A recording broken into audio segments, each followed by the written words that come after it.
Hello and welcome to my channel Mystical Moments. My name is Carol and I am here to give you your weekly tarot reading for this coming week, which is, it will be the 23rd through till the 29th of September 2024. Hope you all enjoyed the spring or autumn equinox, depending on where you are in the world. For me it was autumn. I'm here in the northern hemisphere. If you're in the southern, then yeah, you've got the spring to look forward to. So anyways, I hope it went well. But what have we got for this coming week, 23rd through till the 29th of September 2024? I'm using the Crow Tarot deck, one of my favourites. It's a deck by Cullinane. Gorgeous, gorgeous deck. So let's just give it a shuffle, find out what it is that we need to know. This is a general reading, okay? It's for all signs of the zodiac. It's a general reading for the collective, so if you're seeing this, then the messages will hopefully help you to navigate through this week with a little bit more ease and flow. So what do we need to know? What are the energies that we are working with? What messages can you bring forward for us for this week, for everyone who is watching? Let's have a look. If you don't already subscribe to my channel, please do hit that subscribe button. That way you'll get notified. I think you've got to hit the little bell as well, but that way you will get notified whenever there's a new live or new or new video being uploaded. Just a second, I want to grab that card that has fell out of the deck.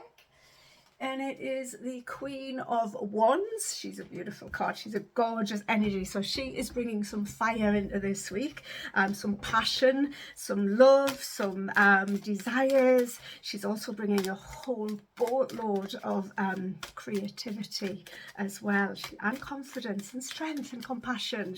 She just embodies all of these things. But look at the two lions. She's also bringing a lot of balance. Okay, so she sits there. She is not afraid of those lions beneath her. They are holding her up. They are doing what she wants them to do. They are keeping her up high so that she can see what is going on. She is very, very able to get whatever she wants, the Queen of Wands. She's not afraid to flutter her eyelashes in order to get what she wants. She'll use whatever attributes she has to get the things that she wants. And she's just really good at it. She's just really, really good at it. She's also very, can be impulsive, but she's also open and ready to receive all the wonderful creative ideas, and just to be able to do whatever she wants to do. She's filled with magic and she's so aware of the magic that is within her, and she doesn't hold it back. She does not hold it back. So apologies if you can hear my dogs barking. They should quieten down. Okay, we've got the Five of Cups. No, it's not. It's the Five of Pentacles. Sorry about that. The Five of Pentacles. We've got the Queen of Pentacles. We've got two queens. If we put these two queens head to head, the Queen of Wands would win, by the way, just saying. And we've got the King of Cups. What have we got on the base of the deck? We've got the Knight of Swords. So we are needing to get organized. We are needing to get practical, to get grounded, to get really kind of in tune with our body.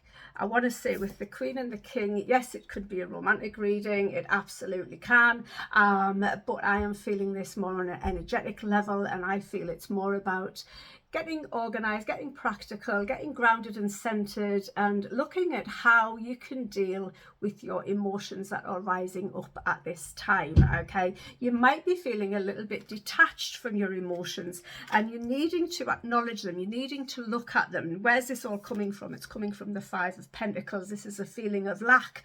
It's changes within our physical body or our physical surroundings, our financial status. There's changes there.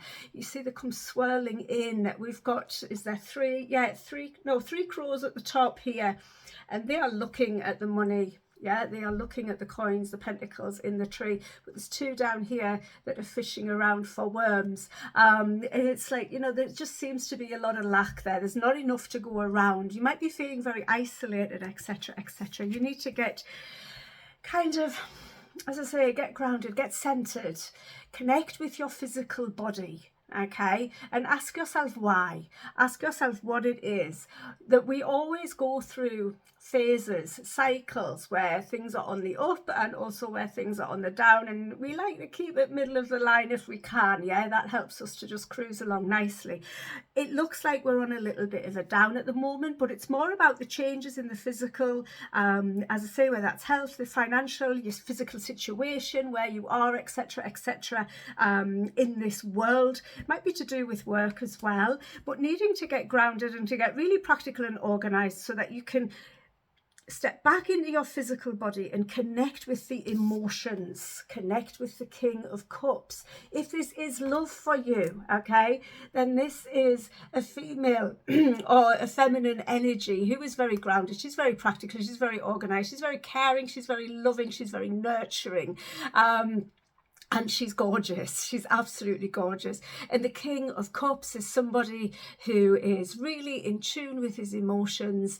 He is, you know, his emotions run deep as you could imagine. He's often a healer. He's very psychic, clairvoyant, very much empathic. I always never say that word right.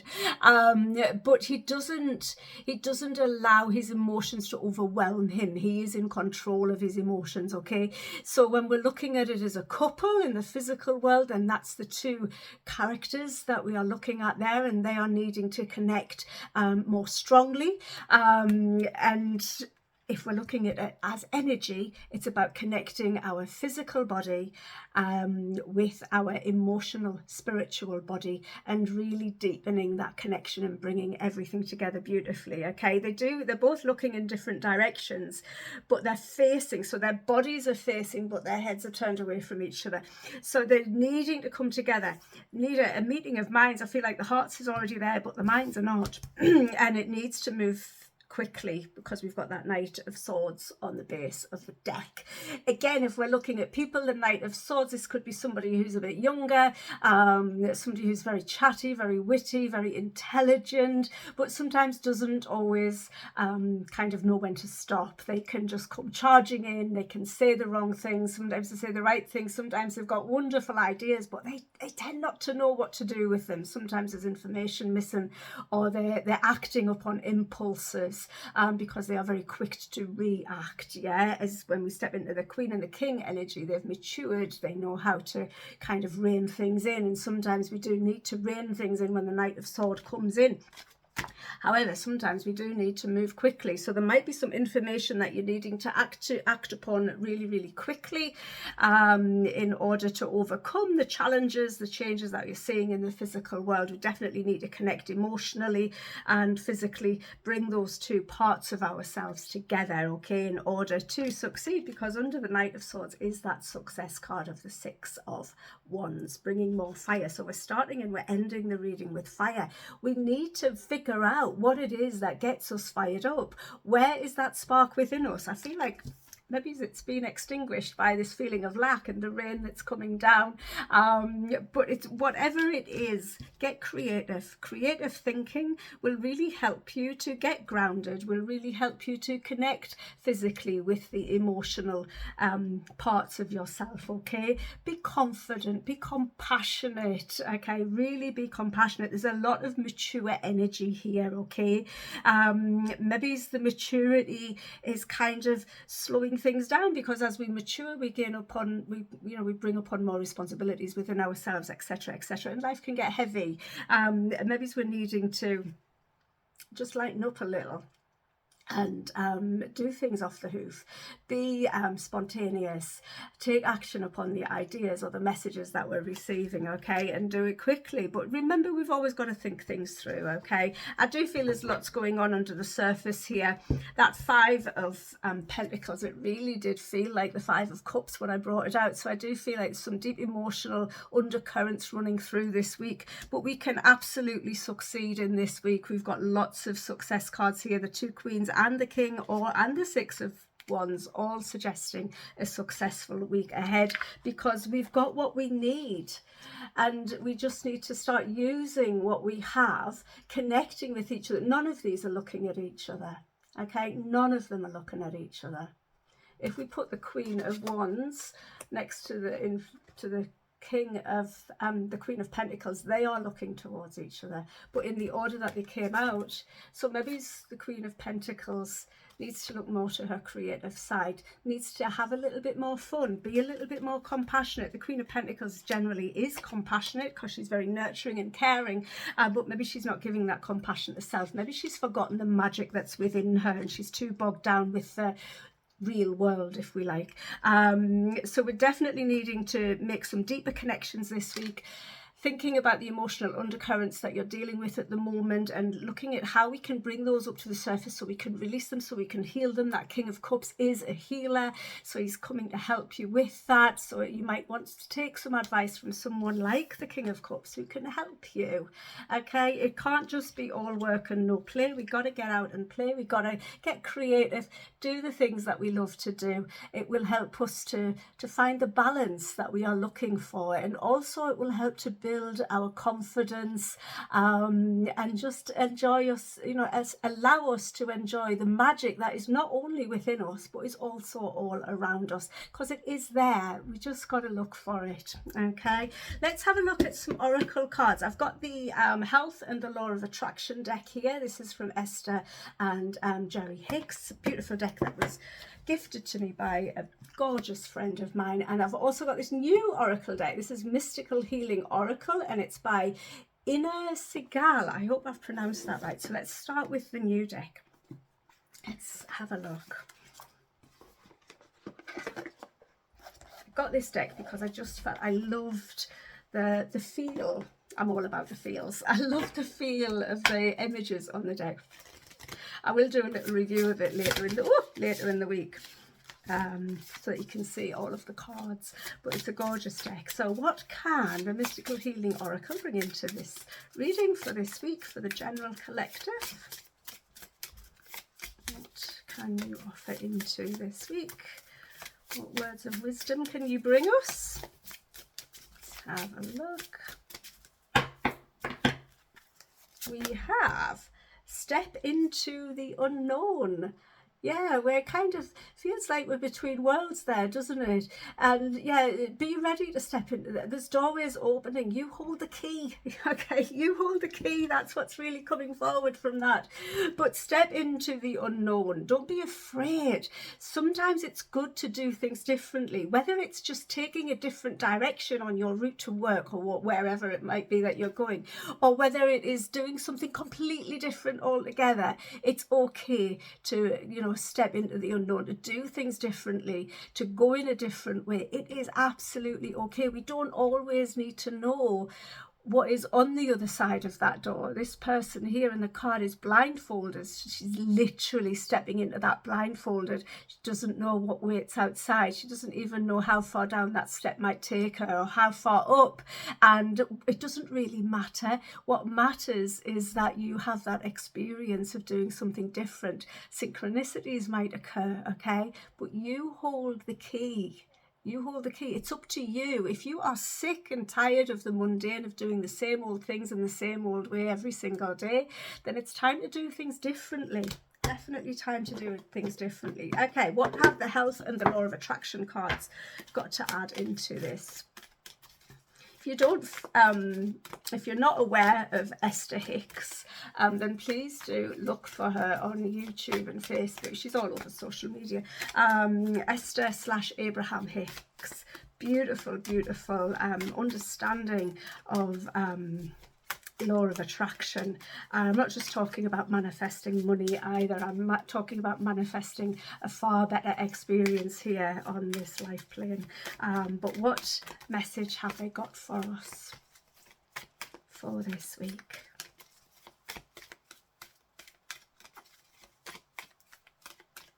Let's have a look. The message is, no sympathy. My sympathy is of no value to anyone. Okay, let's read it. It's got all the writing on the back. So what does it mean? If you do not focus upon others' problems, you can continue to feel good, but they will still have the problem. That is true at first. But if you do focus upon their problem, you feel bad. they continue to feel bad and they still have the problem. Okay, and if you continue to focus on their problems, you will have a problem. Instead, if you try to imagine their positive outcome, you feel good. And there is then the possibility of you're influencing them to more positive thoughts and outcomes. So this is saying we can't take problems from, we can try to take on all the problems of everyone around us. We can really try to do that, but that's just going to make us feel bad as well as them feeling bad. We can try to help them, and we can try to help them by being sympathetic, etc., etc. But really offering sympathy isn't a resolution, is it? It's going to make them feel better. It's going to let them know that you care. But sending them love, sending them positive thoughts for positive outcomes to their situation, it's going to make you feel better because you feel like you're really truly doing something. And hopefully, fingers crossed, if you send those thoughts of positive outcomes for their situation from the deepest part of your soul, then that's going to send out a message to the universe, and they are going to do what they can to help with that. So it helps you and hopefully also them. So if you know somebody that's struggling, that has a problem, don't sit in their sympathy with them. Give them your well wishes, and send them healing thoughts and intentions for positive outcomes for their situation, because sometimes that is all that we can do, and when we do that, we can both feel better. Okay, but right now I really do feel like stepping out into the unknown, doing things a little bit differently, and not being worrying about the overall outcome, just doing something different, just to change things up a little bit, getting creative, turning left instead of right at a junction, whatever it might be. Go the scenic route instead of the straightforward route, whatever, because I feel like that's going to bring a wonderful mix into your life this week, and it will help you to find more balance. It will help you to get in touch with your creative side, and hopefully in some way, with some sort of synchronicities that come along, it's going to really help you to connect that physical with your spiritual parts of self. And when we do that, we really do find a better balance within our lives. So it's all about the balance. It's all about the balance. It's all about the love. It's all about the compassion. But remember, you have the magic within you. This is your life. It is up to you what direction you want to take it in. It's up to you what thoughts go around in your head and how you feel in your heart. Okay, it's all up to you. All up to you. It is. Every single one of those things is a choice. Okay, try to choose the right ones, try to choose the positive ones, try to look on the brighter side of life rather than the darker side. Yes, we all go through changes, but nothing persists forever. Everything changes, and that is why we're here. And we are here to experience the full duality of life on this earth, and this earth is literally a planet of duality, and that is why we're here, to experience it. We've got to ride the highs with the lows and roll with the blows, whatever. Okay, so there you go. But and don't sit in sympathy for yourself either. Put positive thoughts out there for a positive outcome for your situation. If it is you who is feeling that you need that sympathy will only get you so far. And if we're feeling sorry for ourselves, we tend to kind of just sink into that, and we don't want to do that. We don't want to sink into that, because the deeper we sink into it, the harder it is to get up out of it. So there you go. Do something different this week. You never know where it might lead. Take care. Have an awesome, wonderful week. Oh, and once again, if you haven't already, and if you do enjoy the readings, please do hit that subscribe button. Really means a lot to me. Helps my channel to grow and helps me to reach more people, hopefully giving the messages that they need to hear. Take care. Have an awesome week. Bye for now. Bye-bye.